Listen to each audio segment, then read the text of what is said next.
Mari kita berdoa. Bapa kami dalam surga, berikanlah kami hikmat, kekuatan, terlebih tambahkan iman melalui firman-Mu, supaya setiap kami hari ini bisa terus berjalan di dalam visi Tuhan, dan kami terus bisa mencapai kemuliaan-kemuliaan yang Tuhan sudah sediakan bagi hidup kami. Kiranya firman-Mu ini menguatkan setiap kami, Tuhan, karena kami percaya firman-Mu ada pelita bagi setiap jalan-jalan kami. Yang lemah Engkau akan kuatkan, yang tidak bisa bertahan, Engkau akan buat mereka bertahan hingga menuju kemuliaan yang Tuhan siapkan. Urapi setiap kami Tuhan, kami siap dengar firman-Mu. Dalam nama Yesus, Engkau yang siap sambut kebenaran firman Tuhan. Amin. Mari Bapak Ibu kita buka firman Tuhan dari Matius 1 ayat yang ke-19. Karena Yusuf suaminya seorang yang tulus hati dan tidak mau mencemarkan nama istrinya di muka umum, ia bermaksud menceraikannya dengan diam-diam.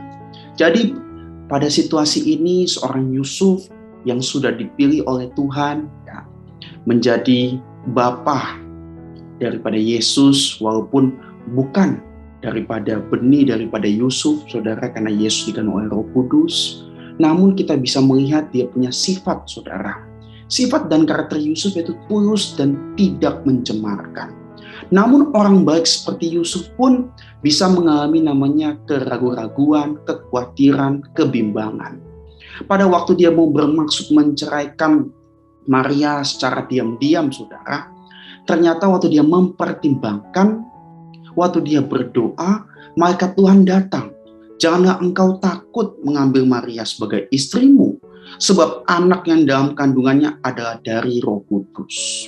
Berarti kita bisa melihat Yusuf, orang yang dipilih Tuhan, bisa memiliki keraguan-raguan, kekhawatiran, kebimbangan.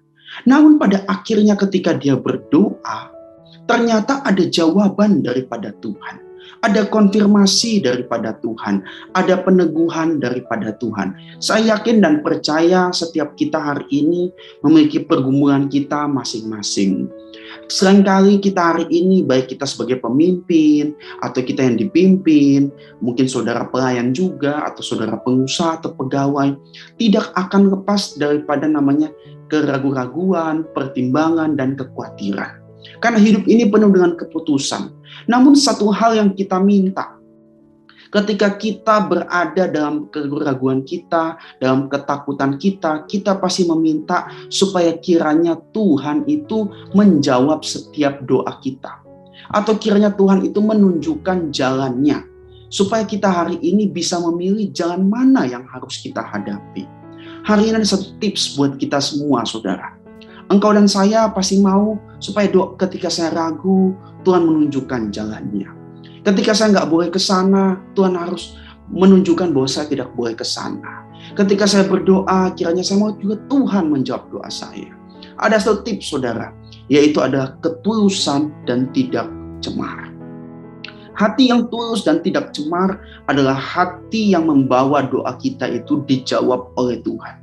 Hati yang tulus dan hati yang tidak cemar adalah salah satu jalan atau media supaya setiap pertimbangan kita bisa dijawab oleh Tuhan. Yusuf bukan orang yang hebat, namun dia orang yang biasa. Namun dia memiliki hati yang tulus dan tidak cemar.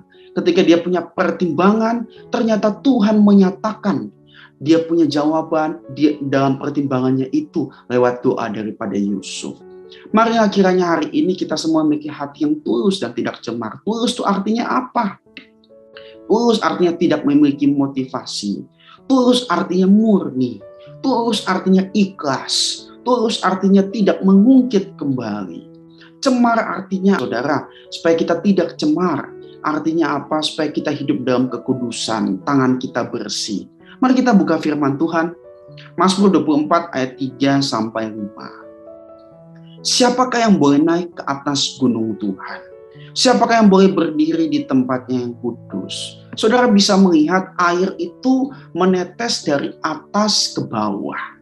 Kanan hukum gravitasi dan gaya. Namun kita bisa melihat di sini firman Tuhan katakan, siapakah, ada satu pertanyaan yang boleh naik ke atas gunung Tuhan? Siapa? Waktu kita mau mendaki, energi kita lebih besar daripada kita menurun, saudara. Waktu air itu kita mau kirim ke atas harus pakai pompa. Berarti harus ada usaha, daya, dan upaya. Kita sering mendengar bahwa kita harus menjadi kepala, bukan ekor. Kita harus terus naik, bukan turun. Kalau kita mau terus naik, bukan turun, kita mau jadi kepala atas masalah kita, bukan ekor. Kita butuh satu media. Kita butuh satu kekuatan. Kita butuh satu pompa, saudara. Pompanya apa? Coba kita buka ayat 4. Siapa yang boleh naik ke atas gunung Tuhan? Bagaimana dia naik? Pakai cara apa dia naik? Ayat 4. Orang yang bersih tangannya dan murni hatinya. Bersih tangan artinya tidak cemar. Murni hati artinya ada ketulusan, ya, yang tidak menyerahkan dirinya kepada penipuan dan yang tidak bersumpah palsu. Berarti hari ini jika kita mau terus naik bukan turun, menjadi kepala bukan ekor, satu sifat yang harus kita miliki. Kita harus tulus dan tidak cemar. Ketika kita tulus, hati kita murni. Ketika kita hidup tidak cemar, tangan kita bersih. Ayat yang kelima. Dialah yang akan menerima berkat dari Tuhan dan keadilan dari Allah yang menyelamatkan dia. Hari ini saudara nggak perlu kejar berkat, saudara.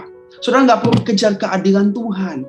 Cukup saudara hari ini ketika hati saudara tulus dan tidak cemar, kita yakin dan saya yakin dan percaya dan saya imani. Engkau akan menjadi kepala bukan ekor. Engkau akan terus naik bukan turun. Engkau hari ini akan terus bisa berjuang. Ketika engkau berdoa, Tuhan akan menuntun. Ketika engkau dalam pergumulan, dalam masalah, Tuhan pun pasti buka jalan. Asalkan hari ini, sebelum kita menuntut jawaban Tuhan, apakah kita pernah menuntut dalam hati kita? Sudahkah engkau memiliki hati yang tulus dan tidak cemar? Saya tutup dengan satu ayat, saudara. Kita buka Amsal 10 ayat yang ke-29. Jalan Tuhan adalah perlindungan bagi orang yang tulus, tetapi kebinasaan bagi orang yang jahat atau orang yang berbuat jahat. Ternyata waktu kita menjadi kehidupan kita memiliki hati yang tulus, ternyata jalan kita dilindungi oleh Tuhan. Bapak, Ibu, Saudara yang terkasih. Waktu kita berbuat jahat, ternyata jalan Tuhan itu bukan menjadi jalan perlindungan bagi kita, namun kita menjadi jalan kebinasaan. Makanya hari ini, seperti Yusuf, dalam kebimbangan, dalam pertimbangan, dalam keraguan, dalam kekhawatiran, Tuhan menjawab karena dia memiliki hati yang tulus dan tidak cemar. Ketika hati itu kita tulus dan tidak cemar, kita bisa naik ke atas gunung Tuhan. Kita nggak usah kejar berkat, maka berkat Tuhan sediakan, dan keselamatan juga, dan keadilan Tuhan berikan bagi hidup kita. Dan waktu kita tulus, jalan kita akan menjadi jalan yang dilindungi Tuhan. Mari saudara kita berdoa. Bapa kami dalam surga, kami berdoa supaya kiranya setiap kami hari ini diberikan hati yang tulus, diberikan kehidupan kami dalam hidup yang kudus, supaya kiranya hati kami murni, tangan kami tidak cemar, dan kiranya hari ini juga Tuhan, setiap kami Tuhan, tangan kami bisa bersih, supaya kami yakin bahwa berkat Tuhan dan keadilan Tuhan mengikuti setiap jalan kami, dan jalan kami pun dilindungi oleh Tuhan, dan kami boleh naik bersama Tuhan. Dalam pertimbangan kami, dalam kekhawatiran kami, Tuhan pun berkenan untuk menjawab. Mari bagi saudara yang punya masalah, sakit penyakit, beban, saudara bisa dekapkan tanganmu di dada, atau saudara bisa taruh tanganmu di tempat yang sakit. Kita mau berdoa. Bapa kami dalam surga akan berdoa di dalam nama Yesus. Biar Tuhan yang menyembuhkan setiap kami, Tuhan yang memulihkan setiap kami yang sakit Tuhan, kami yang punya masalah finansial, kami yang hari ini menemukan jalan buntu, Tuhan berikan terobosan ketika Tuhan menitipkan hati yang tulus dan tidak cemar, dan setiap kami bisa bertemu dengan jalan yang Tuhan lindungi. Memberkati setiap kami Tuhan, di dalam nama Yesus kami sudah berdoa. Bagi saudara yang membutuhkan layanan doa dan konseling, saudara bisa menghubungi nomor yang tertera di bawah ini. Puji Tuhan, Tuhan Yesus memberkati.